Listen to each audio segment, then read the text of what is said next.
Hey everyone, welcome back to my foundation classes. तो guys 1:30 बज चुका है और 1:30 बजे डेली आप लोग क्या लगाते हो? आप लोग लगाते हो टेस्ट, ठीक है, जिसमें होते हैं 50 क्वेश्चंस। तो आज इसमें एक और सेट लगाने जा रहे हैं हम लोग। अभी तक अगर आपका कोई फ्रेंड नहीं आया ऑनलाइन तो जल्दी से बुला लो सभी को, उसके बाद फिर हम लोग स्टार्ट करते हैं अपना टेस्ट, ठीक है। तो आज का आपका पहला क्वेश्चन है, दीवाने बंदगान जो एक दास विभाग था, इसकी स्थापना किसने की थी? दीवाने बंदगान की स्थापना किसने की थी? जल्दी बताओ। दीवाने बंदगान की स्थापना किसने की थी? तो दीवाने बंदगान की स्थापना फिरोज शाह तुगलक के द्वारा किया गया था। किसके द्वारा? फिरोज शाह तुगलक के द्वारा, ठीक है। फिरोज शाह तुगलक कब से कब तक कार्यरत रहा था? ये रहा था 1351 से लेकर 88 तक, ठीक है। 1351 से लेकर 88 तक फिरोज शाह तुगलक कार्यरत रहा था। और ये था कौन? ये मोहम्मद बिन तुगलक का चचेरा भाई था। और इसके टाइम में, फिरोज शाह के टाइम में बहुत इंपॉर्टेंट कुछ चीज़ें हुई थी। जैसे इससे पहले जो टैक्स लगाया जाता था वो 24 तरह का अलग अलग टैक्स लगाया जाता था। इसने ये 24 तरह के सारे टैक्स को ख़त्म कर दिया और इसके जगह पे मात्र 4 टैक्स इसने लगाया, ठीक है। जो कंपल्सरी टैक्स हुआ करता था वो 4 टैक्स लगाया था। एक खास चीज़ इन्होंने एक खास तरह का टैक्स लगाया था कि जजिया कर। ये जो जजिया कर था, आप जानते हो, नॉन मुस्लिम जो हैं उन पर जजिया कर लगाया जाता था, लेकिन ब्राह्मणों पर यह कर नहीं लगता था। लेकिन फिरोज शाह तुगलक ने पहली बार ब्राह्मणों पर भी जजिया कर लगाया था। ये सारे इंपॉर्टेंट चीज़ें हैं जिसको आपको याद रखनी है।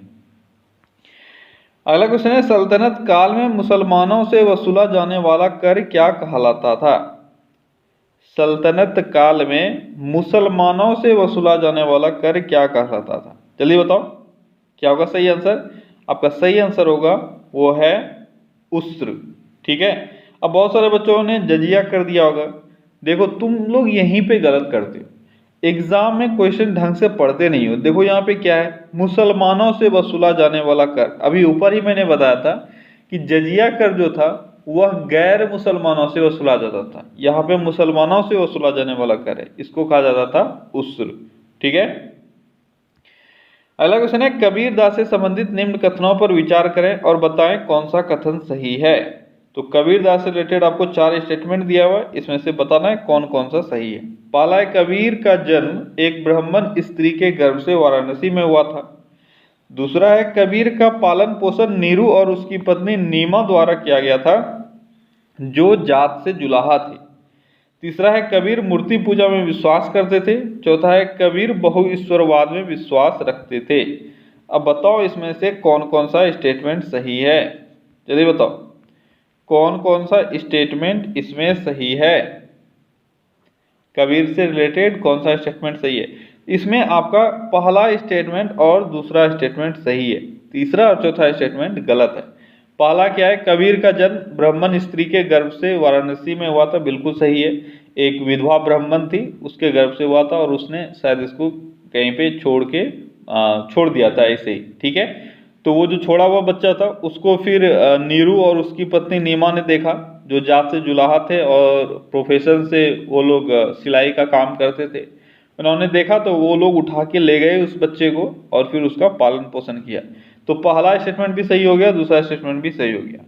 कबीर मूर्ति पूजा में विश्वास रखते थे, ये स्टेटमेंट गलत है। कबीर मूर्ति पूजा में विश्वास नहीं रखते थे, ठीक है। और वह बहुईश्वरवाद नहीं थे, वो एकेश्वरवाद में विश्वास रखते थे, ठीक है।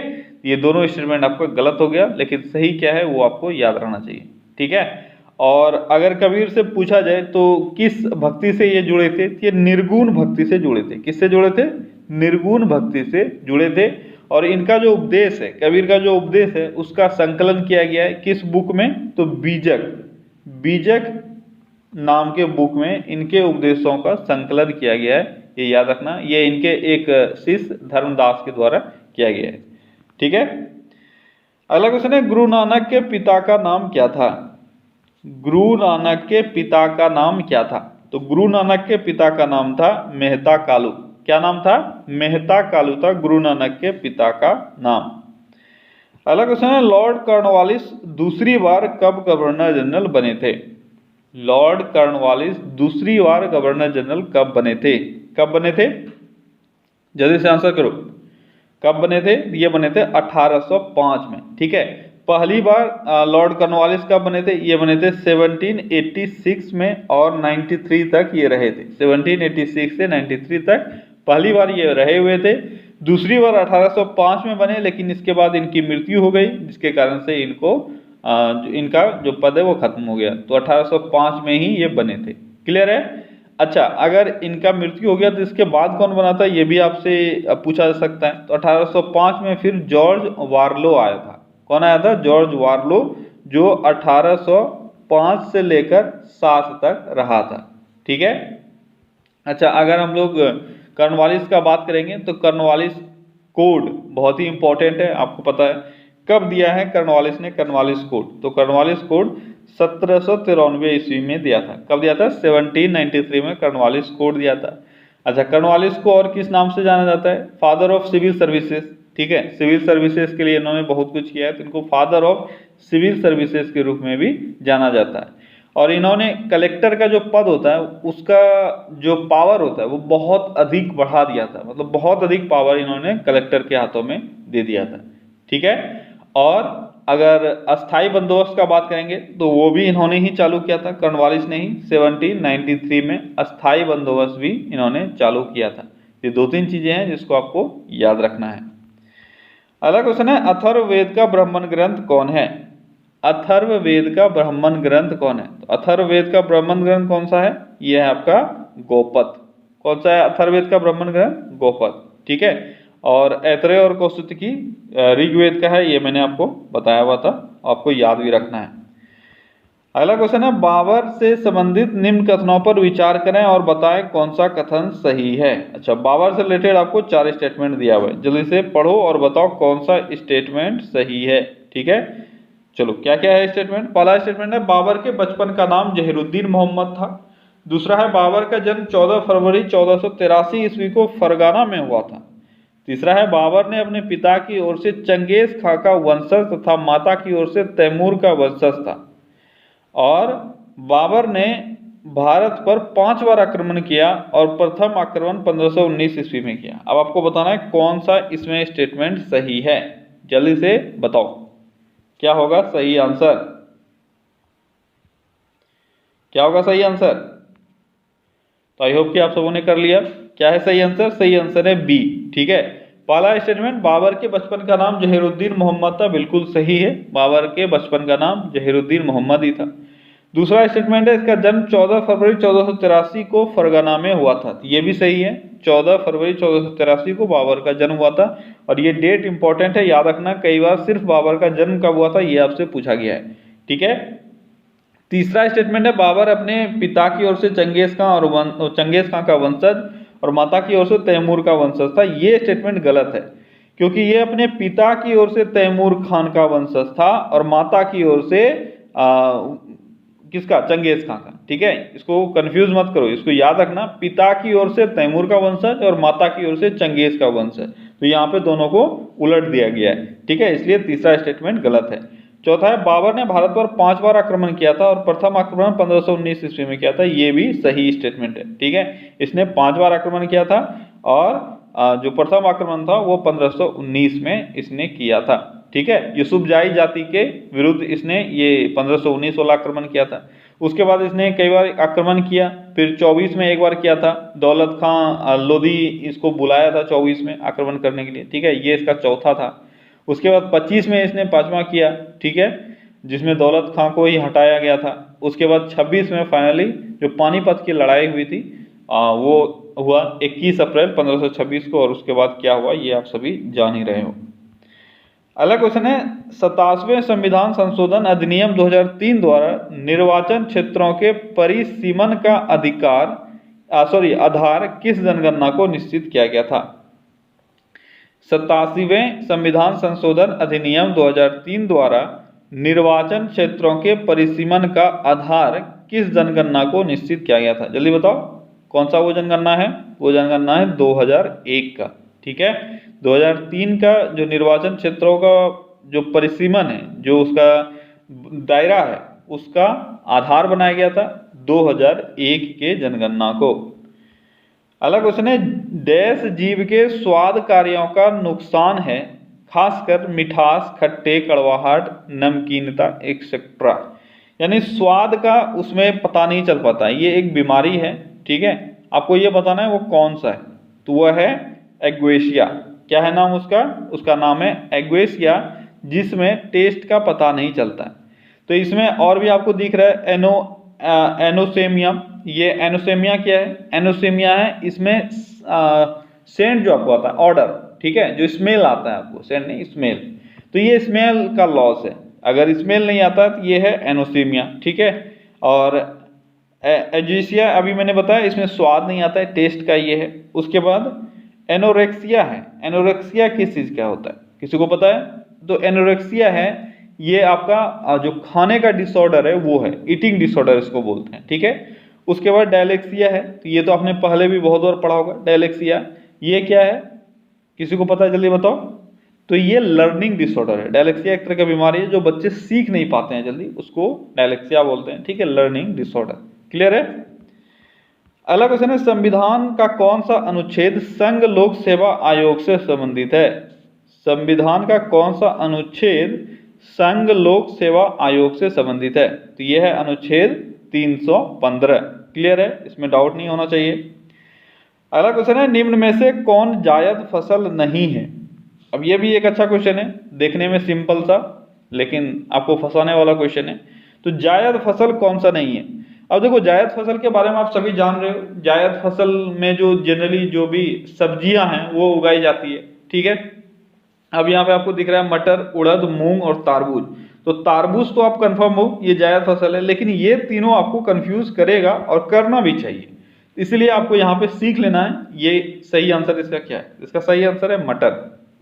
मटर जायद फसल नहीं है, लेकिन उड़द और मूंग ये आपका जायद फसल भी है और खरीफ फसल भी है, ये दोनों याद रखना। ये आपको खरीफ में भी पूछा जा सकता है, क्योंकि इसका 2 बार लगाया जाता है इसको, ठीक है। खरीफ में भी लगाया जा सकता है, और फिर कुछ जो मॉडिफाइड इसका वर्जन है, ठीक है, हाइब्रिड वर्जन है, इसको हम लोग जायद फसल के रूप में भी लगाते हैं। इसलिए इसको दोनों कैटेगरी में रखा जाता है, किसमें? खरीफ में और जायद में। तो यहाँ पे आपका जो बिल्कुल नहीं है वो है मटर। मटर आपका रबी फसल है, ठीक है, इसलिए आपका सही आंसर क्या होगा? मटर। तो अच्छा क्वेश्चन था, यहाँ से आपको कंफ्यूज करने के लिए पूछा जा सकता है। अगला क्वेश्चन है, एशिया से संबंधित निम्न कथनों पर विचार करें और बताएं कौन सा कथन सही है।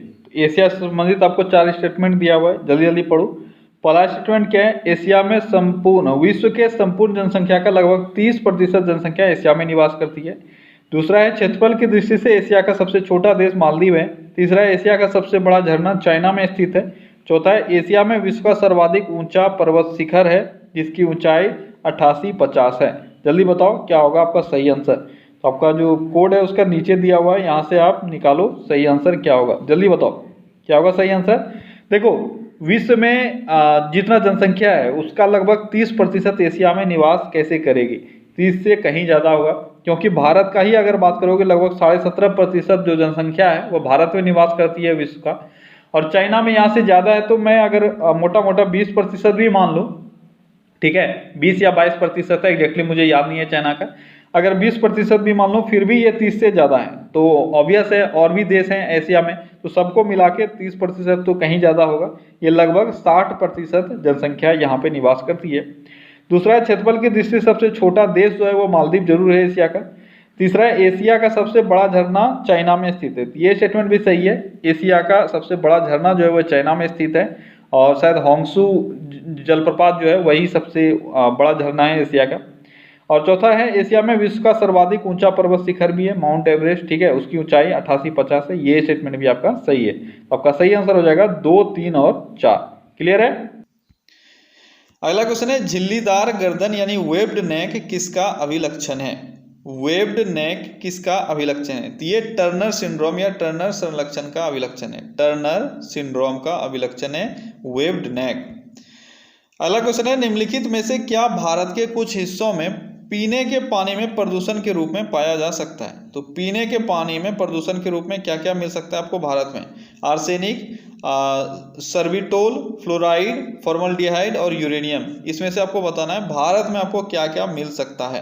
क्या होगा आपका सही आंसर? आपका सही आंसर होगा डी, आर्सेनिक मिल सकता है, फ्लोराइड मिल सकता है और यूरेनियम मिल सकता है भारत में, जो भी पीने के पानी में प्रदूषण के रूप में मिल सकता है। ठीक है, अगला क्वेश्चन है निम्नलिखित का मिलान करें। अच्छा, यहाँ पे दो टेबल दिया हुआ है, आपको दोनों का मिलान करना है। तो पहला क्या है? शीत युद्ध, होली वार, लंबा मार्च या लॉन्ग मार्च इसको कहते हैं, और रूसी क्रांति। इसको आपको मैच करना है, जल्दी से मैच करो, आसान सा क्वेश्चन है। क्या होगा सही आंसर? तो सही आंसर यहाँ पे देखो, सबसे पहले मैच कर लेते हैं। शीत युद्ध, शीत युद्ध जो था वह यूएस और यूएसएसआर के बीच था। ठीक है, तो शीत युद्ध ये क्रांति लगता है, टाइपिंग एरर है। ठीक है, यूएस और यूएसएसआर के बीच में शीत युद्ध हुआ था, ये आपका सही आंसर है। यानी ए का हो गया 4। ठीक है, तो बी और डी तो खत्म हो गया। होली वार जो धर्म युद्ध था उसको कहा गया होली वार। ठीक है, तो बी का हो जाएगा 3, तो बी का 3, आपका सी ऑप्शन सही है। ठीक है, लंबा मार्च या लॉन्ग मार्च जो था ये माओचीन जो है, माओ से तुंग के द्वारा ये चला गया था। ठीक है, 16 अक्टूबर से लेकर 1934 से लेकर 20 अक्टूबर 1935 तक ये लोग एक लंबे यात्रा पर निकले थे। ठीक है, जिसको लॉन्ग मार्च का नाम दिया गया है, और माओ से तुंग उसके नेता थे। ठीक है, तो ये स्टेटमेंट आपका माओ से तुंग से रिलेटेड है। रूसी क्रांति कब हुई थी? 1917 में हुई थी रूसी क्रांति, तो आपका सी ऑप्शन बिल्कुल सही है। ठीक है, अगला क्वेश्चन है कौन सी अक्रिय गैस ज्यादा यौगिक बनाती है? कौन सी अक्रिय गैस ज्यादा यौगिक बनाती है? तो सबसे ज्यादा यौगिक या कंपाउंड जो है वो जिनोन के द्वारा बनाया जाता है। अगला क्वेश्चन है साइकन, जिसको साइफा भी कहा जाता है, और स्पंजिला जो स्वच्छ जलीय स्पंज है। ठीक है, और यू स्पेंजिया जिसको बाथ स्पंज कहते हैं, यह किस संघ के उदाहरण हैं? जल्दी बताओ, साइकन, स्पंजिला और यू स्पेंजिया किस संघ के उदाहरण हैं? किस संघ के उदाहरण है? तो ये सभी पोरीफेरा संघ के उदाहरण है।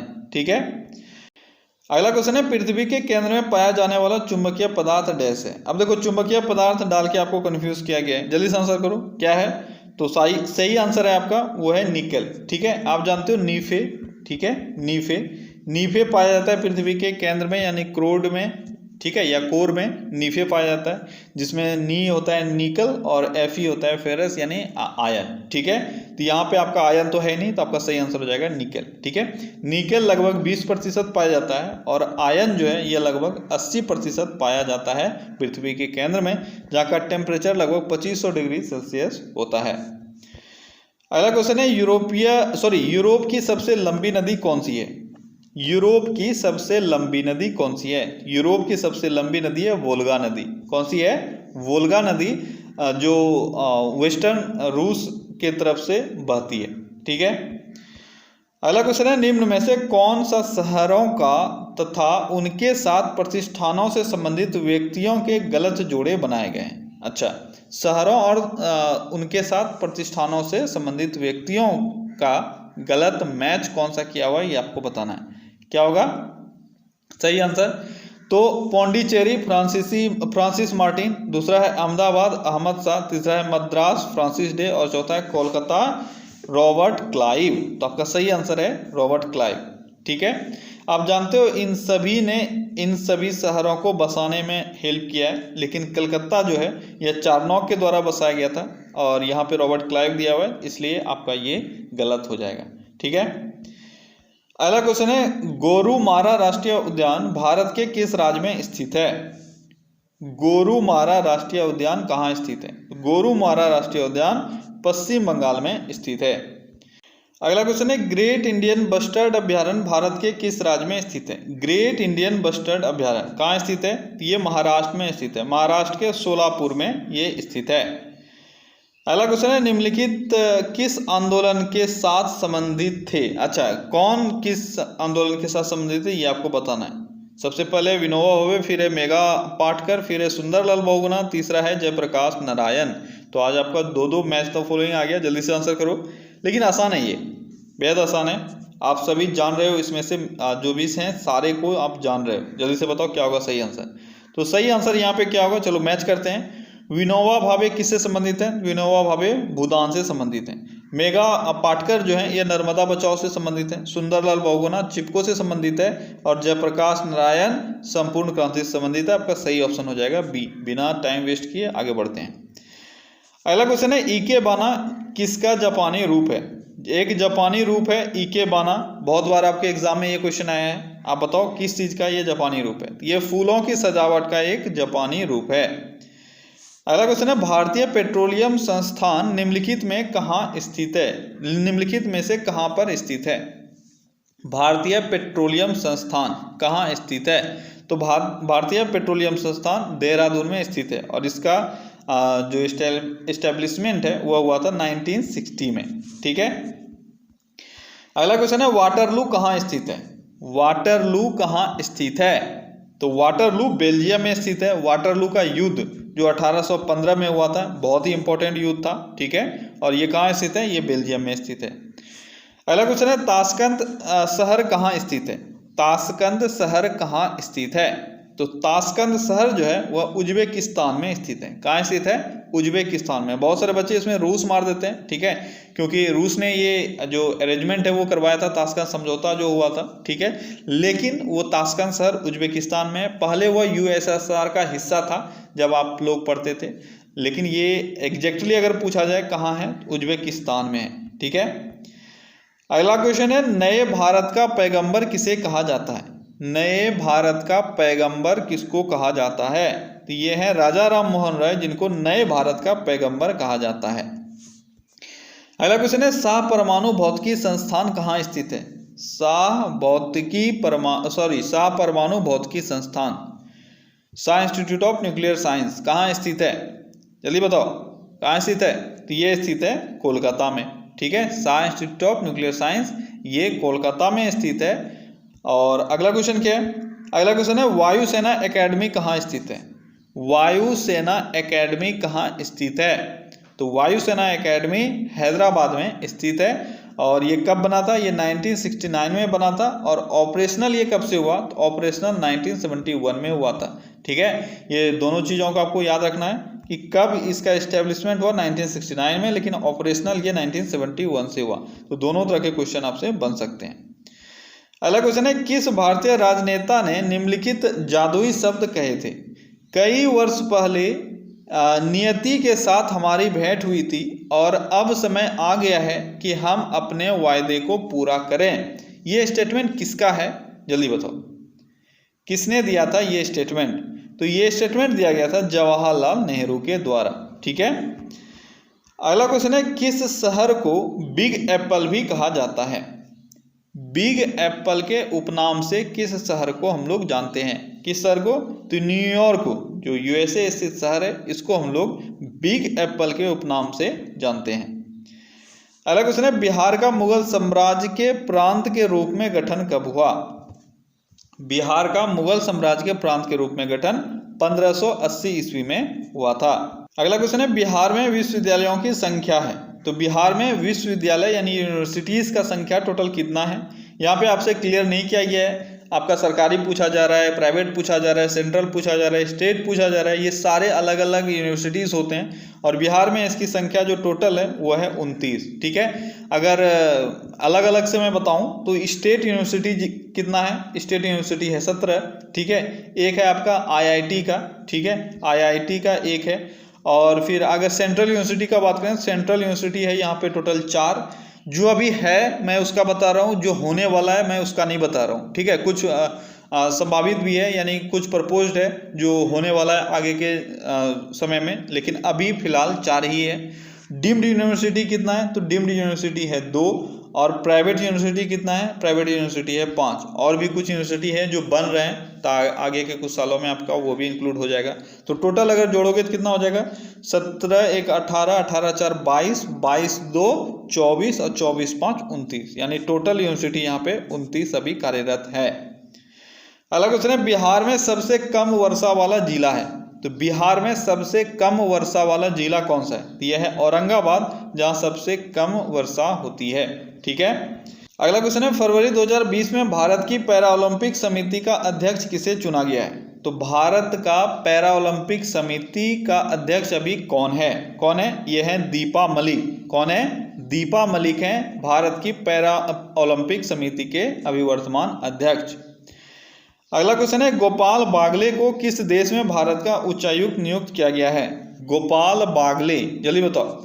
देखो ये सारे चीजें आपके करंट अफेयर्स में हो चुके हैं, जो सुबह 9:15 में आपका करंट अफेयर्स का सेशन आता है, वहां पे ये सब चीज आपको कराया जाता है। ठीक है, तो वो आप सीरियसली क्या करो, क्योंकि एग्जाम पॉइंट ऑफ व्यू से इंपॉर्टेंट है। 1 या 2 क्वेश्चन ऑब्वियस है यहाँ से बनेगा।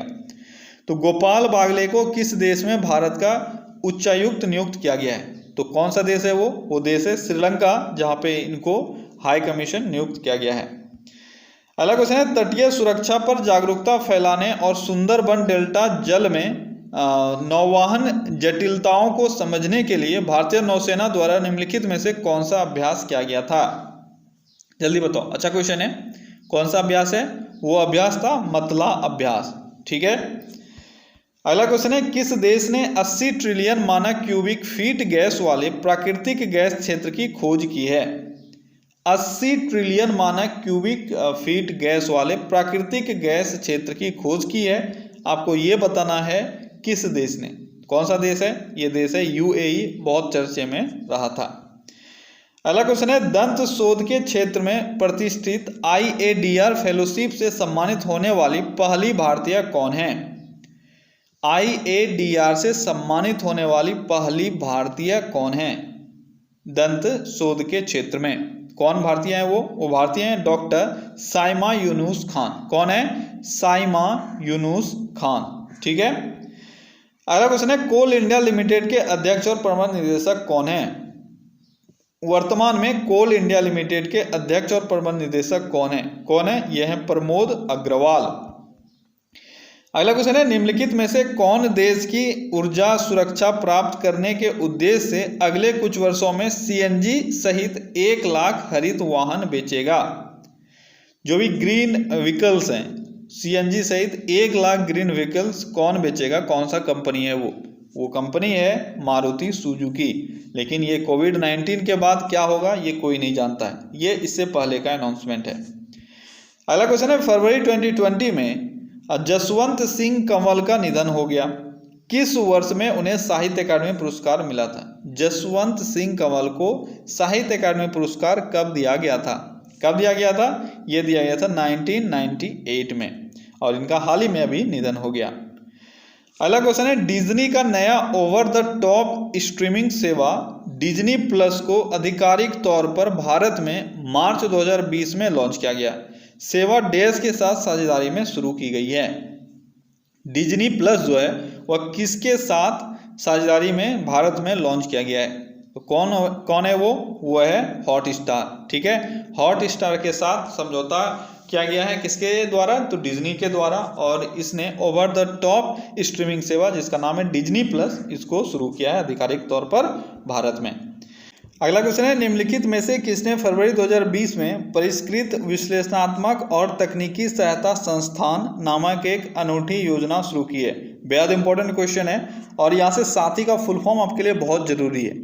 तो साथी का फुल फॉर्म क्या होता है? Sophisticated analytical and technical help institute, ये होता है साथी।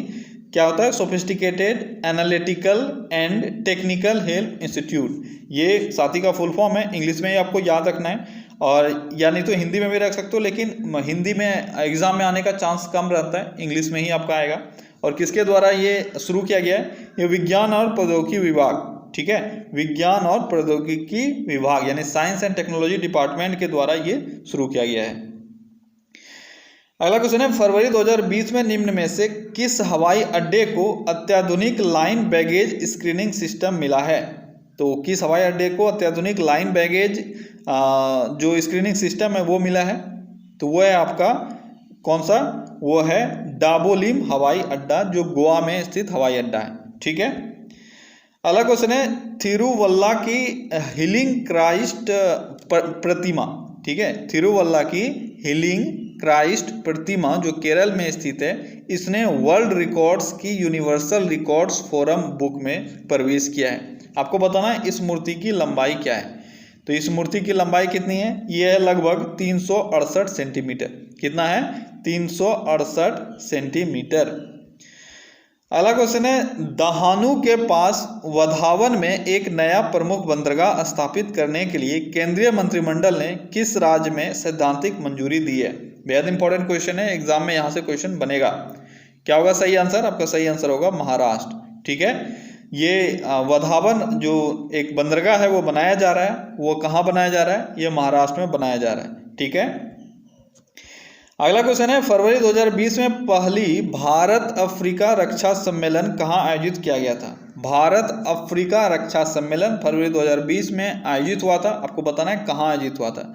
ये लखनऊ में आयोजित हुआ था। अगला क्वेश्चन है, फरवरी 2020 तक किसानों को 22 करोड़ से अधिक मृदा स्वास्थ्य कार्ड वितरित किए गए हैं। सरकार ने मृदा स्वास्थ्य कार्ड योजना किस वर्ष शुरू की थी? ये आपको बताना है। मृदा स्वास्थ्य कार्ड कब लॉन्च किया था मोदी सरकार ने? तो ये किया था 2015 में, और फरवरी 2020 तक लगभग 22 करोड़ से अधिक मृदा स्वास्थ्य कार्ड वितरित किया जा चुका है। ठीक है, तो ओके गाइस, तो ये था आज का टॉप 50 क्वेश्चन। आई होप कि आज के सेट में भी आपने बहुत कुछ सीखा होगा। ठीक है, आप लोग समय का ख्याल रखो। मैं बार बार बोलता हूँ, मैंने पहले बताया आपको, जो टाइमिंग है उसका ख्याल आपको रखना है और खुद से क्लास में आना है। नोटिफिकेशन का इंतजार नहीं करना है। अगर नोटिफिकेशन का इंतजार करोगे तो फिर आप पढ़ नहीं पाओगे। अगर आपको रेगुलर पढ़ना है तो जिस वक्त क्लास होता है उस वक्त आप अपने से आ जाया करो। ठीक है, चलिए कल फिर से मिलते हैं अगले सेशन में। Till then take care, bye bye.